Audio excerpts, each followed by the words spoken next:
నమస్తే. ప్రెజెంట్ మనం ఓ గోశాలలో ఉన్నాం. అంటే గోశాలలో ఖచ్చితంగా గూడా చాలా గోశాలలు మనం తిరిగే ఉంటాం. ముఖ్యంగా గోశాల అంటే హిందువులు ఎక్కువగా గోశాలను నిర్వహిస్తారని చెప్పేసి చాలామంది అనుకుంటారు. కానీ హిందువులే గాదు, ముస్లింలు సైతం గూడా గోవుల పట్ల ఎంతో ప్రేమ చూపెట్టి గోశాల నిర్వహిస్తున్నటువంటి ఒక ప్రదేశంలో ఉన్నాం. ఇది గూడా మునుగోడు నియోజకవర్గం, చెండూరు మండలం, బంగారి గడ్డ దగ్గర ఉన్నాం. సో, ఇదంతా గూడా చెండూరు మండలం కిందకొస్తది. మునుగోడు నియోజకవర్గం ఇదంతా గూడా. సో, ఇదంతా గూడా జూసుకోవచ్చక్కడ. ఆ వ్యక్తి కనపడతా ఉన్నాడు. ఆయనే మహమూద్ కాసిం. ఆ మహమూద్ కాసిం అన్నటువంటి వ్యక్తి ఆ గోవులను ఎంతో ప్రేమగా చూసుకుంటూ, సుమారుగా ఆయనకు సంబంధించినటువంటి ఈ ఫార్మ్ హౌస్‌లోనే, ఆయనకు సంబంధించినటువంటి సొంత జాగాలోనే ఒక సుమారుగా 5 ఎకరాల ల్యాండ్ ఉంటదిది. దీనికి సంబంధించినటువంటి దీనికొక సుమారుగా ఒక 2 ఎకరాల స్థలాన్ని కేటాయించి, ఈ గోవులని రక్షించుకుంటూ ఎవరికైతే గోవులు అవసరం ఉంటాయో, అంటే వేరే వాళ్ళు ఏదైతే 1 ఎకరం, 2 ఎకరాలు ఉన్నటువంటి వాళ్ళకి వాళ్ళు కొనుక్కోలేనటువంటి స్థితిలో ఉన్నప్పుడు వాళ్ళకి ఇచ్చేటువంటి ప్రయత్నం చేస్తారు. ఇదంతా కూడా యుగ తులసి ఫౌండేషన్ నుంచి జరుగుతున్నటువంటి వ్యవహారం. ఒక 4 సంవత్సరాల కాడి నుంచి ఒక ముస్లిం వ్యక్తి నిర్వహిస్తా ఉన్నారు. అసలు చాలామంది ముస్లిం వ్యక్తి నిర్వహిస్తా ఉంటే, ఇదంతా కూడా గోశాలను నిర్వహించుకుంటూ వధకిస్తా ఉన్నారు కావచ్చు. అంటే గోవులను కోసుకునే కాడికి ఏమైనా పంపిస్తారు కావచ్చేమో, వీళ్ళు తినడానికి కావచ్చేమో, వీళ్ళేమైనా ఊర్లో కోయడానికి కావచ్చు అన్నటువంటి అనుమానం కూడా చాలా మందికి వస్తా ఉంటది. కానీ ఇక్కడ నిజంగా కూడా ఒక 4, 5 సంవత్సరాల కాంచి నిర్వహిస్తా ఉన్నారు. మనం కూడా లోకల్‌లో గనుక్కున్నట్టయితుంటే అటువంటిది ఏమీ లేదు. ఒక మంచి పేరున్నటువంటి వ్యక్తిగా ఇక్కడ చాలామంది చెబుతా ఉన్నారు. గోశాల నిర్వహించుకుంటూ చాలామంది చిన్న సన్నకారు రైతులకి గోవులని పంపిణీ చేయడంతో పాటు, ఈ గోవులను ఇక్కడ ఏవైనా చిన్న గాయమైనప్పుడు కూడా దాన్ని ఒక తండ్రి కంటే ఎక్కువగా చూసుకొని దాన్ని బాగోగులు కూడా చూసుకున్నటువంటి వ్యవహారం. ఇంటి దగ్గర కూడా ఉండడట ఈయన. ఇంటి దగ్గర కూడా కనీసం ఉండడు. ఏమున్నప్పటికి కూడా ఈ గోశాల దగ్గరనే ఒక చిన్న ఇల్లు కట్టుకొని, ఈ గోశాలను చూసుకుంటూ ఇక్కడ ఉన్నటువంటి పొలాలు చిన్న చిన్న సంబంధించిన వ్యవసాయ పనులు చేసుకుంటూ ఉండేటువంటి వ్యక్తిగానే ఈయన ఉన్నాడు. ఇక్కడ ఈయన పేరు మహమూద్ కాసిం అని పేరు చెప్తే, ఇక ఆయన ఎక్కడున్నాడంటే వాళ్ళ ఇంటి దగ్గరికి పోనవసరం లేదు. గోశాల కాడ కొత్త మాత్రమే దొరుకుతాడు. ఇక ఎక్కడ దొరకడిగ. ఇక ఆయనకు పెళ్ళిళ్ళు, ఫంక్షన్‌లు, వ్యవహారం అంతా కూడా అది వేరే కథ ఇగ. ఆయన ఎప్పుడున్నప్పుడు కూడా 24 గంటలు ఇక ఇక్కడనే ఉంటాడట. ఆ వ్యక్తితోటి ఒకసారి మాట్లాడేటువంటి ప్రయత్నం చేద్దాం. అన్న నమస్తే. ఏంటిది ఒక తొలి వెలుగు మీడియా ఛానల్‌కు తొలి వెలుగు మీడియా ఛానల్‌కు నా యొక్క నమస్కారాలు. ఏందన్న ఎందుకు ఈ ఆలోచనొచ్చింది? ఒక ముస్లిం వ్యక్తివి. అంటే చాలామంది ముస్లిం వ్యక్తులు నిర్వహించకూడదు ఏమన్నా చట్టంలో ఉన్నదంటే అది గాదు గానీ, చాలామంది నమ్మరు. ముస్లిం వ్యక్తులు గోశాల నిర్వహించడం ఏంటిది? ఈ గోవులను సంపి, గోవులను కోసుకొని మాంసాన్ని అమ్ముకున్నటువంటి వాళ్ళు, మాంసాన్ని తినేటువంటి వ్యక్తులని చెప్పేసి చాలా ప్రచారం ఉన్నది. సో, మీకెందుకు ఈ ఆలోచనొచ్చింది? సో, ఏం చెప్పదలుచుకున్నారు? మా తండ్రి గారైనటువంటి డాక్టర్ మహమ్మద్ ఖాసిం గారు ఈ ఊరికి వైద్యుడు. హ్మ్. అతడు గోశాల ఉండే మా తండ్రి గారి ప్లేస్ ఇదే ప్లేస్‌లో గోశాల ఉండే మా తండ్రి గారిది. హ్మ్. అతనికి ఒక 46 పశువులతోటి గోశాల ఉండే. వ్యవసాయం చేస్తాడు, వైద్యం చేసేది. అతడు పరమపదించాడు. హ్మ్. తర్వాత ఏమైందంటే నేను కొన్ని రోజులు హైదరాబాద్‌లో ఉన్నాం. అక్కడి నుంచి ఇక్కడికొచ్చేసిన. వచ్చిన తర్వాత మా తండ్రి గారి ఆలోచన ప్రకారంగా యుగ తులసి ఫౌండేషన్ శివకుమార్ గారు ఆవులను పంపిణీ చేస్తుర్రనంటే, నేనక్కడికి పోయి ఒక ఆవునియ్యమని అడిగిన. హ్మ్. అడిగితే అతనేమన్నాడు, "ముస్లిమ్స్ మీరెట్లా, అదెట్లా" అని చెప్పేసి అనుకొచ్చిర్రు. తర్వాత నా ఎంట ఒక సోదరుని తీసుకపోతే అతడు సార్ అసొంటి వ్యక్తి కాదు. వాళ్ళు ఇట్లా చేయరు, సాదుకుంటారు, భూమి ఉంది అని చెప్పిండు. చెప్పిన తర్వాత మళ్ళీ సార్ నేనొస్తా అక్కడికి చూస్తా మీదేందో అని చెప్పేసి సార్ ఇక్కడికే రావడం జరిగింది. వచ్చి నా ఇక్కడ పరిస్థితులన్నీ చూసిండు. చూసి మీరు ఒక్క ఆవు కాదు సార్, మీరు 100 ఆవులను పెంచాలి అని చెప్పేసి పట్టుబట్టిండు. హ్మ్. మేమెవరం గానీ గోవులను కొయ్యడం గానీ, గోవులను హ్మ్. చంపడం గానీ ఉండదు. తినడం గానీ ఉండదు. మా గ్రామం పూర్తిగా తెలుసుకోండి మీరు. మీరొక్కరేనా? లేకపోతే మీ ఇంట్లో మా ఉన్నటువంటి మీ ఇంట్లో భార్య గాని, మీ కొడుకు గాని, మీ మా కోడలు గాని? మా ఇంట్లో మా రెండో అన్నయ్య ఒక్కడే తింటాడు. హ్మ్. మేము మిగతా మా పిల్లలు, భార్య వగైరా వగైరా మా అన్నదమ్ములు గూడా తినం. అంటే ఇదంతా నిర్వహించేటప్పటి నుంచా? లేకపోతే అంతకు ముందు నుంచే అంతకుముందు మా తండ్రి కాడి నుంచి మాకు లేదు మా ఇంట్లో. తినడం? మా తండ్రి కాడి నుంచి గూడా మా ఇంట్లో లేదు. సో, గోవులను వధించేటువంటి వ్యక్తుల పట్ల మీ అభిప్రాయం ఏంటి? ఇది ఇది మూగజీవాలను మనం వాటి పాలు తాగి వాళ్ళని పెంచుకుంటాం. వాటి పాలు తాగి పెరుగుతాం. జీవనోపాధి, తర్వాత వ్యవసాయానికి హ్మ్. నేను ఈరోజు కూడా ఆర్గానిక్ వ్యవసాయం చేసి ఎలాంటి కల్మషం లేని పంటతోటి నేను భోజనం చేస్తా. మా మండలంలో కూడా ఎక్కడ దొరకదు మీకు. ఇలా నా నా భూమి చూడండి, మీరు అది చూసుకోండి. సో చాలా మంది కూడా ఎక్కువగా సరే హిందువులు చేస్తలేరంటే చేస్తున్నారు. హిందువులు కూడా కోసి వాటిని తింటున్నటువంటివి కూడా కనపడతాయి. అంటే మిక్కిలిగా ఎక్కువగా ముస్లిమ్స్ వాళ్ళే వాటిని అన్నీ కూడా తరలించుకొని కలబెరలకు తరలించడం, కోయడం. సో కొన్ని ప్రాంతాల్లో హైదరాబాద్ లాంటి కొన్ని ప్రాంతాల్లో ఎక్కువగా వీటన్నిటిని కూడా వధించడం జరుగుతా ఉన్నది. సో వీటన్నిటిని కూడా ఇట్లాంటి వార్తలు వచ్చినప్పుడు ఇట్లాంటి చూసినప్పుడు ఏమనిపిస్తది నీకు? నాకు చాలా బాధ అనిపిస్తది. నాకు మొన్ననే బక్రీద్ పండుగకు వధించిన పశువులను చూసి చలించి అక్కడి నుంచి మా ఈ గోశాలల మొత్తం యాజమాన్యం మొత్తం అక్కడి నుంచి 40 పశువులను కొనుక్కరావాల్సి వచ్చింది. 40 లక్షలు ఎంతో పెట్టి కొనుక్కొచ్చారు.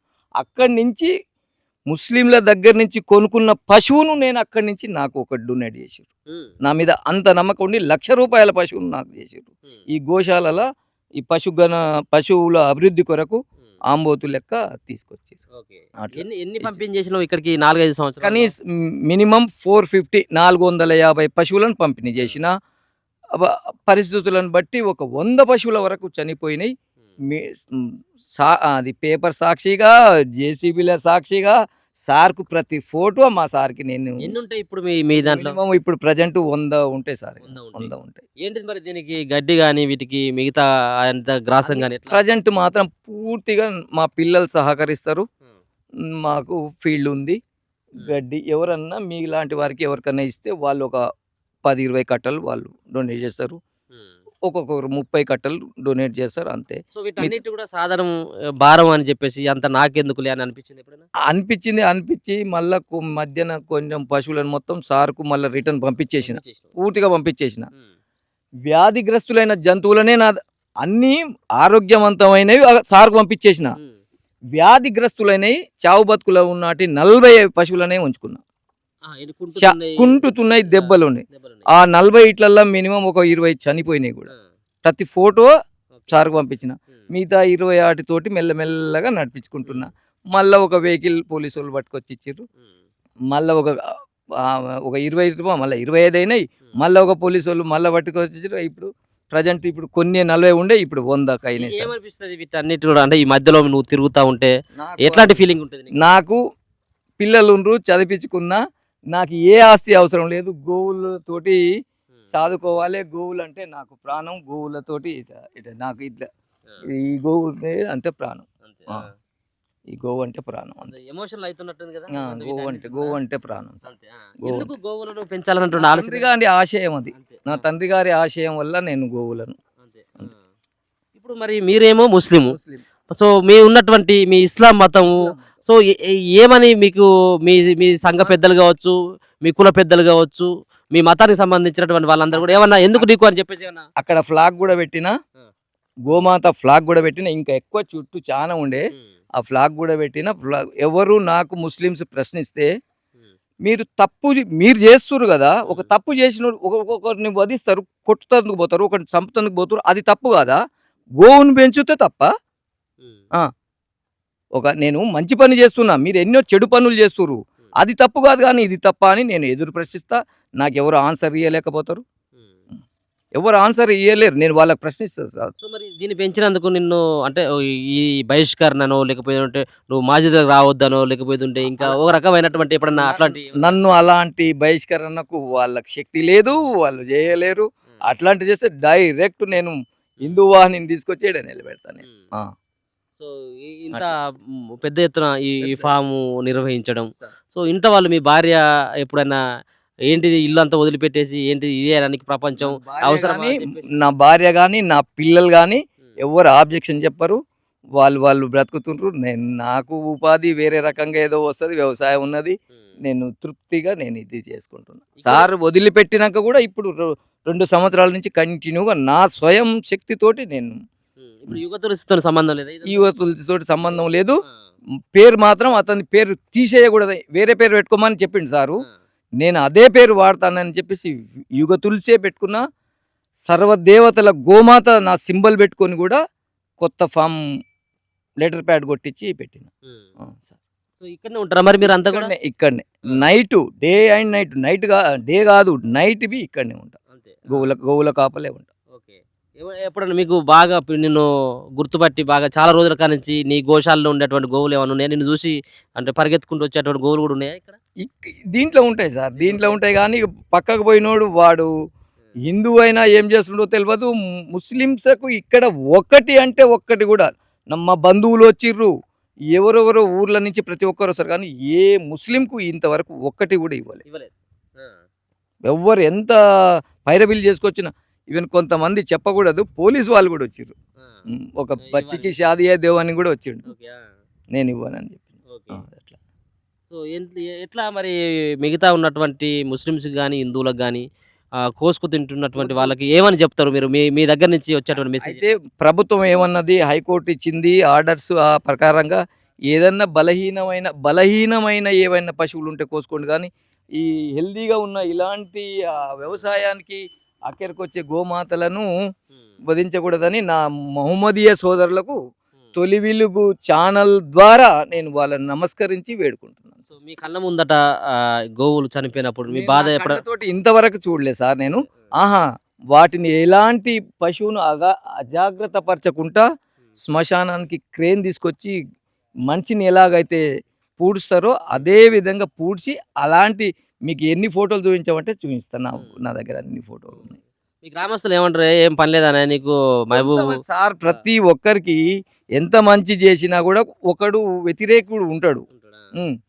మరి నిన్న ఎవరో నాకు తెలిసింది. ఆయన గోవులు అమ్ముకుంటుండని. ఎక్కడున్నదో నిరూపించండి నాకు అట్లా గోవులు అమ్ముకుంటానంటే. ఆ! ఏం అమ్ముకుంటున్నా దీనికి గడ్డి కొరకని మీకిస్తున్నా గడ్డి తీసుకుంటా అంతే. అంతేనా? గడ్డి కొరకే. గడ్డికే. ఆ! ఆ! గడ్డి కొరకే. ఇవి అన్నీ నన్ను కొత్తయి దగ్గరికి రాకుండొచ్చు గానీ నేను రాగానే ఒక గడ్డి తీసుకొస్తే ఆ! అట్లా నా పిల్లల లెక్కనే నేను వీటిని ఎప్పటి సాదుకుంటా. వరకు ఇట్లా మరి సాదుకుంటుంటారు మీరు? నా ఏమన్నా? భగవంతుని హ్మ్. భగవంతుని అంతే. అంతే. భగవంతుడు ఎన్ని రోజుల వరకు నాకు ఆయురారోగ్యాలతోటి ఉంచితే నేను అంతవరకు గూడా హ్మ్. చేస్తా. ఓకే. అంతే. పిల్లల్లాగానే చూసుకుంటా అంటారా మీరు? పిల్లల్లాగానే చూసుకుంటా. ఆ!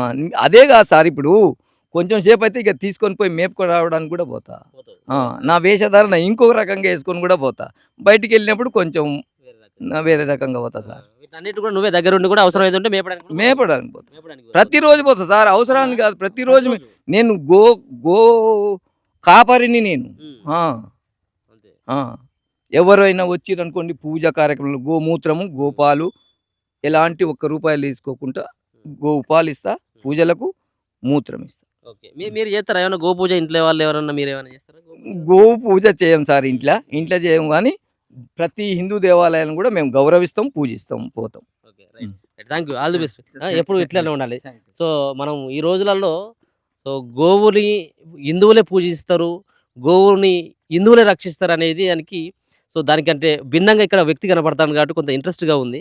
సో, ఒక ముస్లిం సామాజిక వర్గానికి చెందినటువంటి వ్యక్తి సో, 100 గోవులని రక్షించడమే గాదు, 100 గోవులని సొంత బిడ్డల్లాగా చూసుకోవడం, వాటికేమైనా ఆపదొచ్చినట్టయితుంటే తన కుటుంబానికి ఆపదొచ్చినట్టుగా ఫీల్ గావడం, ఇంటినంతా గూడా వదిలిపెట్టేసి ఫార్మ్ హౌస్ దగ్గరనే చిన్న ఇల్లు కట్టుకొని కేవలం వాళ్ళందరిని గూడా వదిలిపెట్టేసి ఇక్కడే మాత్రమే ఆయన కాలాన్ని వెల్లదీస్తా ఉన్నాడు. సుమారుగా 65, 70 సంవత్సరాలు ఉంటాయి. సో, ఈ వయసులో గోవుల మీద ఆ ప్రేమ చూపెడుతున్నటువంటి వ్యక్తికి నిజంగా గూడా మనం హ్యాట్సాప్ చెప్పాల్సినటువంటి అవసరం ఉంది. మనం ఎప్పుడు చూసినప్పుడు కూడా గోవులని కలబేర్లకు తరలిస్తా ఉన్నారు. గోవులని కోసుకొని తింటా ఉన్నారు ముస్లిమ్స్. గోవులని నరికేస్తా ఉన్నారు అని చెప్పేసి మనం ఏదైతే చెప్తామో దానికి కొంత డిఫరెంట్‌గానైతే ఇక్కడ ఈ వ్యక్తి చేస్తున్నటువంటి పనులైతే కనపడతా ఉన్నాయి. చూస్తూనే ఉండండి మన తొలి వెలుగు.